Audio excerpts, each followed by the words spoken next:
Hey, so I am doing 1 week where I eat exactly like Marilyn Monroe. Oh my God. Yeah, I'm really not enjoying it. Look at this. Look how bland. I've seen a lot of content out there that's like, I'm eating like Marilyn Monroe, Marilyn's bizarre diet you would never guess. Or they're like, I'm eating like Marilyn Monroe for a day. And I'm like, that's not enough time to actually like closely mimic how you're feeling. It takes a couple days for your body to say, like, if you're used to eating sugar all the time, to detox on that sugar or just really adjust to how they might have felt. So I'm gonna do this for a week. So there were plenty of interviews that Marilyn Monroe gave, whether it be on screen, paparazzi, or in magazines where she talks about her diet. Anything tasted good to me. I always, when I was a child, I ate everything because families that I lived with, they said they never saw a child who would eat everything. I'd eat anything. So here's the rules of the Marilyn Monroe diet. I'm going to stick as closely to the schedule that I made as possible. So what I'm gonna do is I'm gonna do 2 days where I'm eating very close to the average day for Marilyn. Day 3, I'm gonna do what I call a diet day. Because she was put on a diet by her doctor for anemia, there were also times where she felt that she had, went out to dinner on the weekend and had too many drinks and really wanted to feel healthier and be less puffy for a photo shoot or a movie shoot the next day. And then day 4, 5, 6 is going to be pretty similar to the average day for Marilyn. So day 7 is going to be incredible. I'm finishing this off with a Marilyn Monroe mukbang. I thoroughly researched and found the exact restaurant menu from Villanova Restaurant where Marilyn Monroe and Joe DiMaggio had their first blind date. So the video you're watching now highlights days 1 through 6 of her typical eating, including some Marilyn facts and stories. But check out the part 2 video after this one, which is the final day and the Italian food mukbang. And just a reminder to like this video and subscribe so my team and I can continue making YouTube videos. Okay, let's start day 1. So it's lunchtime, and this lunch I'm a little bit confused about. I know that Marilyn was quick, she was on the go, she was working all the time, and this is going to be boiled noodles with milk and butter, a little bit of it because 1950s portions. Okay, 2 tablespoons of low-fat cottage cheese or a small potato is her delectable choice. And then she had a hard-boiled egg or toast. I'm gonna be real, Marilyn wasn't a cook, okay? Like, she didn't really know how to cook. So I know that her first roommate, one of her first roommates in Hollywood when she started acting, Shirley, she said that one time she asked her to like wash salad lettuce and she came home and Marilyn seriously had washed every single leaf and was sitting there drying it, like every single salad leaf. And her roommate was like, now, I don't want this thing to be like a joke, because for Marilyn, she was often the butt of the joke, especially in terms of intelligence, but Marilyn was smart, and I believe she had a higher than average IQ. However, that makes sense. She took it very literally. She was very much like, she really liked her roommate, and she didn't want to like let her down and make her think ill of her.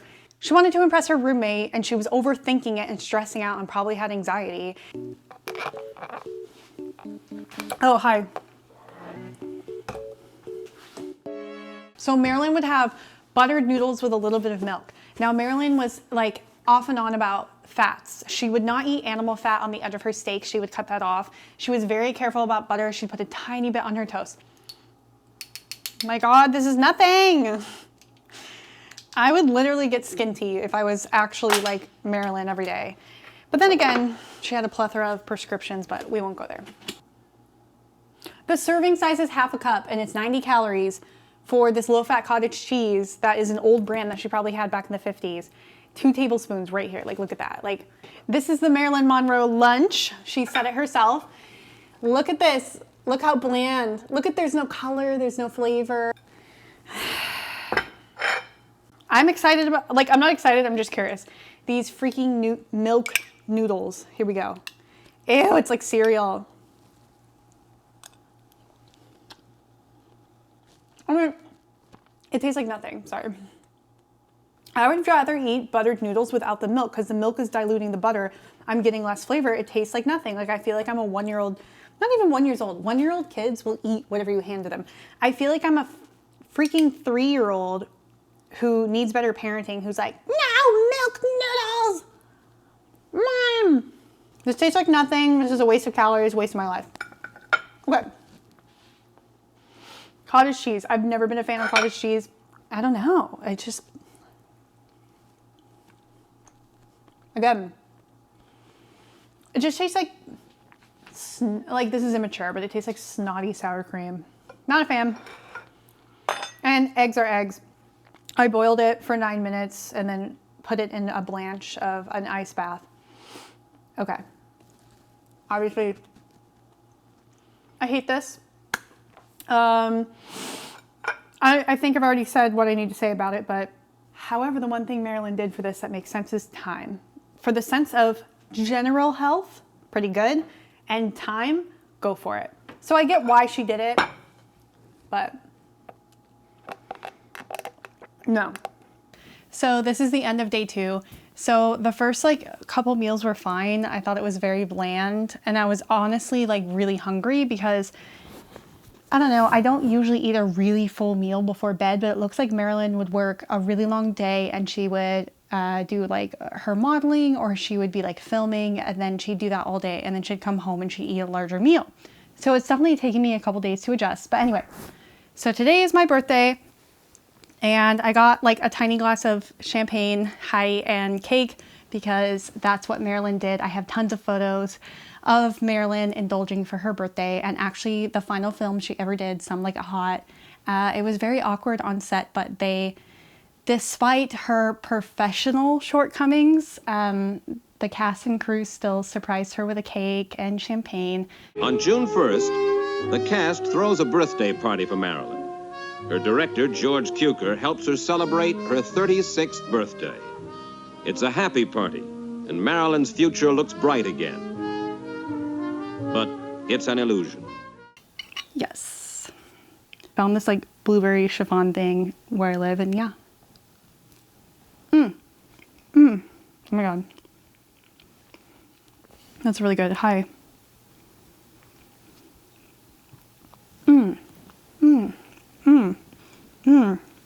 Okay, I'm gonna act like Marilyn and not eat the whole thing on camera, and I'll save it, and I'm gonna be like, I could never eat a whole piece of cake, and then tomorrow I'll definitely eat the whole thing.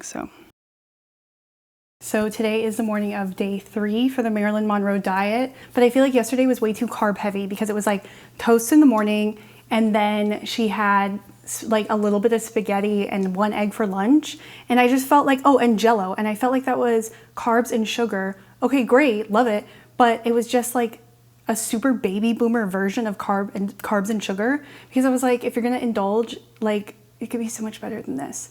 So I'm not really looking forward to right now, because a lot of times Marilyn talked about eating 2 eggs mixed with warm milk and a tiny bit of sherry in the morning. First of all, I don't like cow's milk and raw eggs. It's all mental. This is all mental right now, I'm psyching myself out and being a giant baby.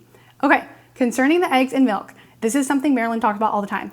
Not only did she talk about this in magazines and interviews about this is something she ate on the go before she would go to modeling shoots or to, filming for the day. It was something really quick for her to make, healthy for her. Here we go.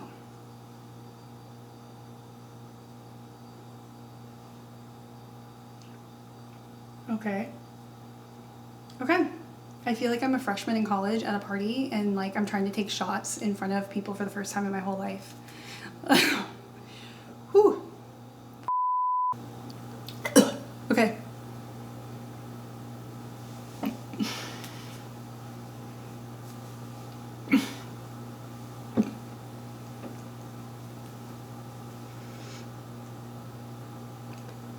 Okay. Okay.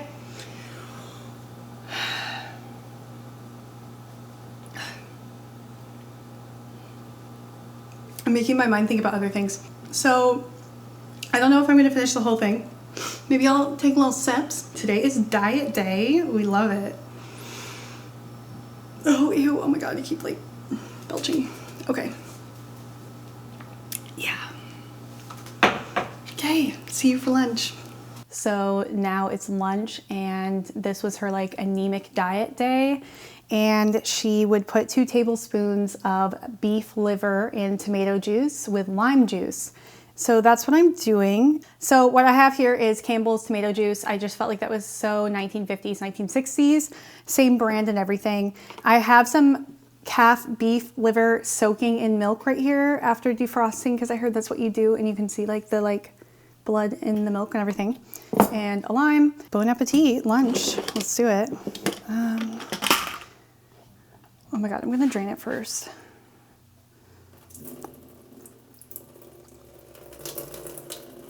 Meow, look, yes, we love it, Marilyn. Oh my God, this is like the face. It's like the f***ing Silence of the Lamb face. All right, so I have a pan that's a little bit hot. I'm gonna put a tiny bit of butter in. So she would use fats. I never read anything about olive oil or vegetable oils. So I'm gonna put in a little bit of fat, cook it until I feel like I'm not going to, you know, get food poisoning or something. And we'll go from there. I guess I'm just gonna cook the whole thing. When in Rome, fucking hell. It just smells like iron though. It really does smell like blood. I'm not saying, like, I'm being serious, you guys. I know with normal meat, it's meat, that's a muscle, that's animal, but I do smell like iron. I smell like iron from this the second you take it out of the packet and cook it. Hi. Okay, so I see like the blood coming up right here, and a part of me is a little bit psyched out, but then I also realized whenever you cook chicken, that happens too, and steak and whatever. So tomato juice is here. I left room for what's about to go in. I guess I'm gonna do half a lime. I don't want to do like the full thing. Again, I don't feel hungry, like starving. I just feel like a lot is sloshing around. Maybe it's just me being a modern American and I'm like not overeating. I'm like using small portion sizes. I can definitely say that I feel lighter. I feel like over the last few days, I feel less bloated. I feel like I've lost like a pound or 2, okay? But I just feel like I need a little bit more substance to my body besides these liquids. I can already tell you I'm not gonna drink the whole thing. I'm just not, I'm sorry. Like I said, I just have these weird raw eggs in my stomach and eggnog and slosh of stuff. So I'm gonna sip it, but I'm not drinking the whole thing. 2 tablespoons of cooked beef liver.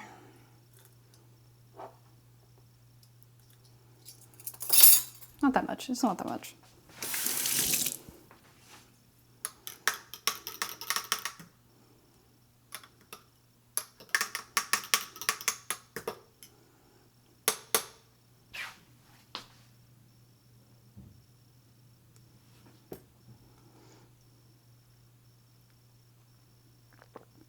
It tastes like cold Campbell's tomato soup. Yeah, I'm really not enjoying it, but it tastes like cold canned tomato soup, Campbell's tomato soup, straight out of the can. Probably the same thing. They probably just label it different, same exact thing. The liver's okay, but I mean, it just tastes like blood. It literally tastes like blood. I can't even really taste the lime. I think there's an aftertaste of it.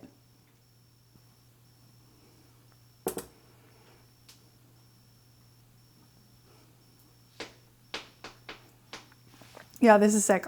I honestly am not finishing it. I don't care. I would rather just not finish it and move on. Eat some raw carrots and move on to dinner, because this is gonna do me more harm than good to swallow it down. Like, I feel like I'm just gonna have it sloshing around my stomach. So it's day 4 breakfast, and she ate hot cereal, and I had to research what that was. I thought it meant like an oatmeal, but I looked into it and no, I got this. It is cream of wheat. And I've definitely heard people talk about this before. I know it's similar to like an oatmeal, but it's like the wheat grain, and it's like the same thing. So anyway, I could not find this at a bunch of stores. I actually had to get it delivered. Yeah, my delivery was like beef liver, MSG, prunes, cream of wheat. Like, I felt like I couldn't really look the delivery guy in the face that much. Like, he's like, here's your stuff. And I was like, Okay, so that's going to a boil, but I already made some stewed prunes, and I had to look up what that is, but essentially prunes are like the dried plums, and then you add water to it and you let the sugars naturally kind of make this like Okay, what is this? Wheat farina, calcium carbonate, defatted wheat germ, disodium phosphate, ferric orphophosphate, or whatever I don't know, vitamin, riboflavin, folic acid. Okay. She's done with orange juice. I feel like, I don't know, this is obviously gonna be fine, but it's just like very old world, like very boomer, like 1950s. It's quintessential 1950s food. Like, I wonder in 50 years what they're gonna be saying about the stuff we eat. Like, they literally eat avocado toast, like those millennials. Pop-Tarts.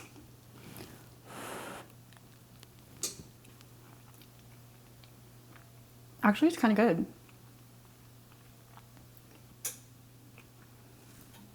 I think the sugar and salt saved it a lot, but I mean, it's actually pretty good. It's not, yeah. I mean, I think it needs a little bit of butter, but that's like a good slow carb in the morning. I'm a little bit surprised. Okay, so I am making fried chicken.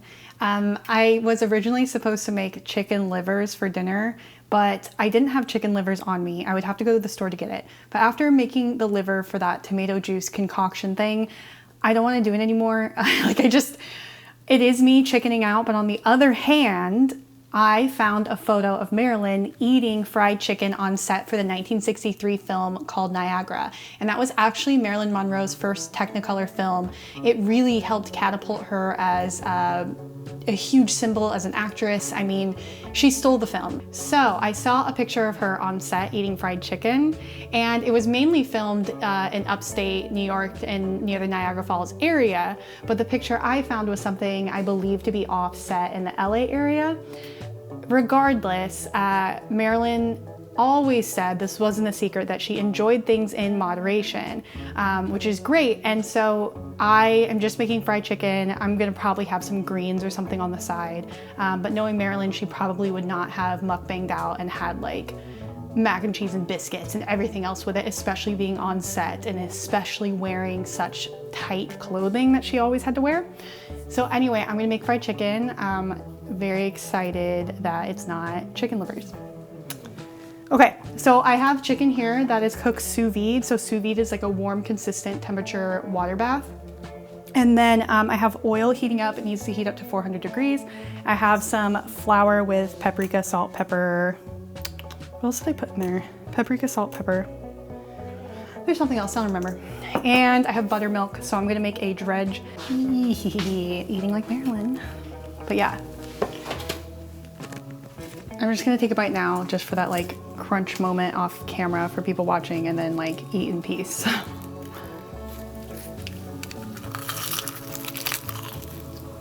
Mm-hmm. Yes.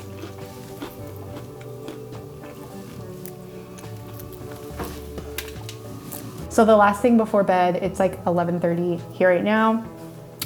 She would often drink eggnog, so I found an old recipe for that in a newspaper archive. I think it was from like 1954. I have ingredients here. I beat egg whites off camera and I have it in the freezer. I'm gonna work fast because egg whites separate. I have egg yolks in here. Ew. Oh God, oh God. Hi, MacBook.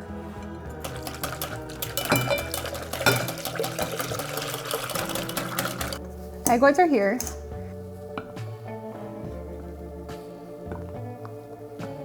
The eggnog was surprisingly great.